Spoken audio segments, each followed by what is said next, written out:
voina chuan guitar lesson thar kan zir ho lenga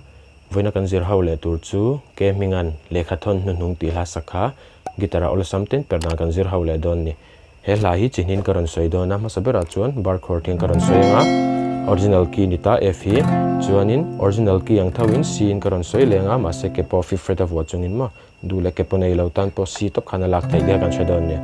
masabera chuan F in kan langa asanga B flat aniam a C minor a D minor G minor chu kuzung chalin 3rd fret i baranga bul avain chuan 5th fret a kuzung u in 5th string kuzung te in 4th string chung ber chang strum thlang chuan D7 chu kuzung chalin 1st fret a 2nd string kuzung u in 2nd fret a 3rd string kuzung kuzung light in an chu chuan kuzung u in 2nd fret a 1st string 4th string a chang strum thlang chuan G kan hmang bukang chuan C kan lak don chuan ke po hi 5th fret a ka vu adona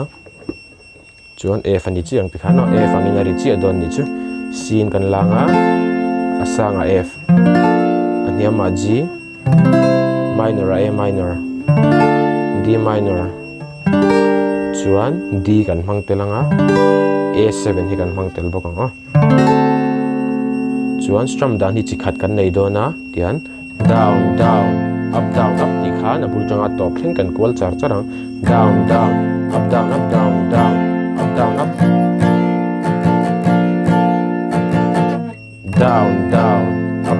ti khan heta bar chord ta po khain ang vek down up khatia strum chu khani mai abul changa top thlengin chuan original len karon play kop lenga uluk dun lo ngai thale don ne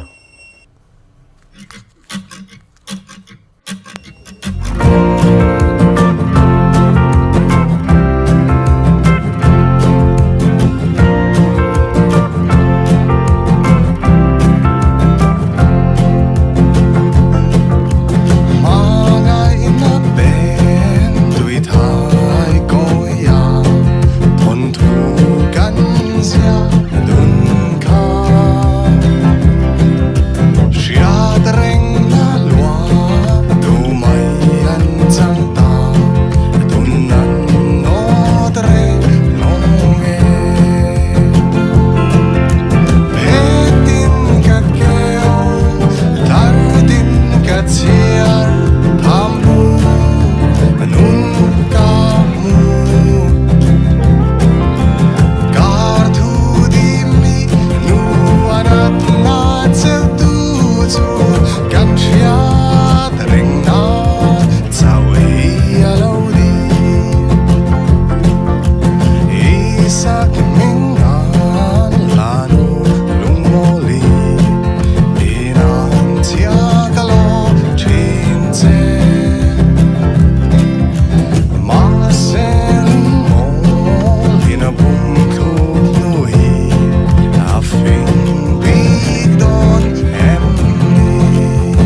Lehkhathawn